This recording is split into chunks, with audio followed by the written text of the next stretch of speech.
Wow, Jason, my goodness. There was the Kansas State game, and there was a history there with Kansas State. That wasn't a good effort. That wasn't what people were expecting. Certainly, Oklahoma was a roughly 2 touchdown favorite, but it was a competitive game.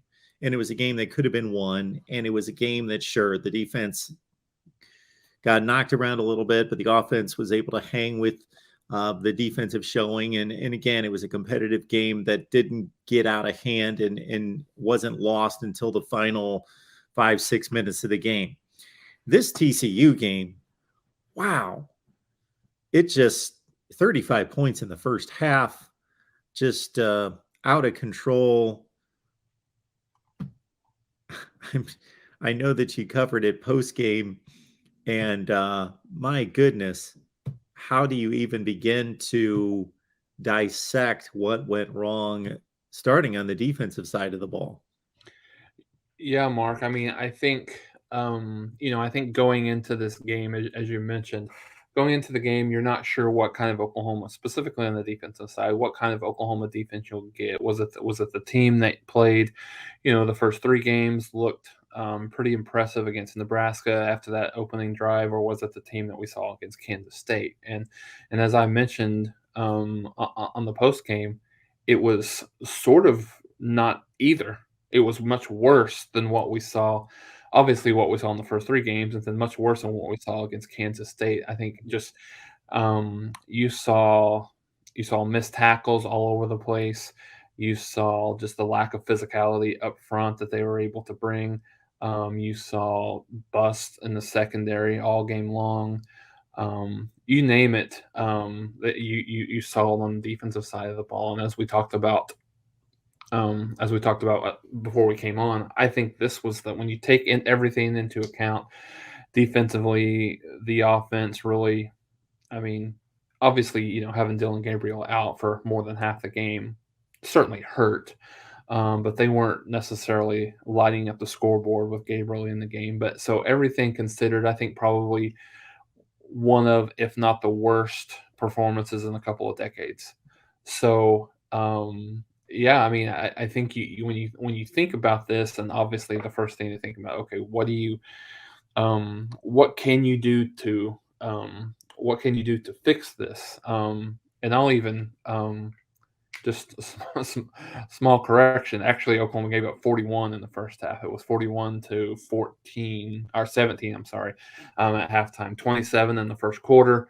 So Oklahoma ended up giving up nearly 700 yards of total offense, and that's still with TCU really kind of shutting it down for the most part in the fourth quarter.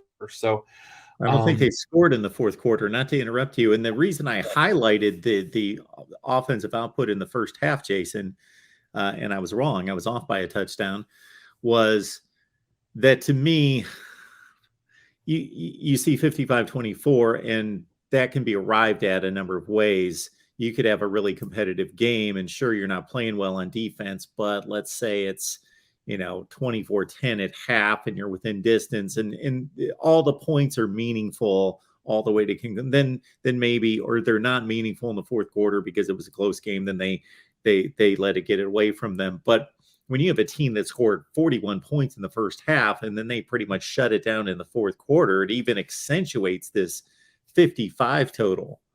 It really does, and I think TCU probably could have named their score if they would have wanted to. I mean, I think they easily could have got to 70. To your point, if they would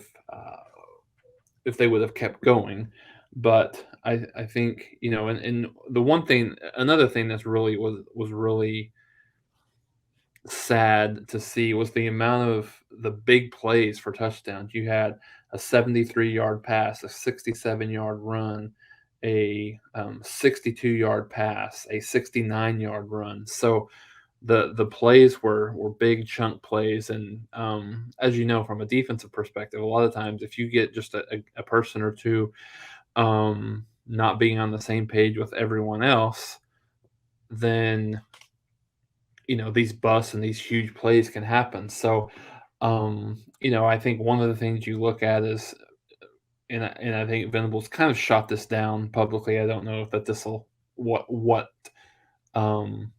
privately what's happening was just kind of a simplification of the defense based on how things are going right now. But I don't know that necessarily he'll do that. So you think so now it's one of those things, Mark, where you have to completely reevaluate what kind of a team that you have right now. I mean, I think of this team. I mean, and it's people are probably kind of rolling their eyes and thinking about where Oklahoma was to begin the year.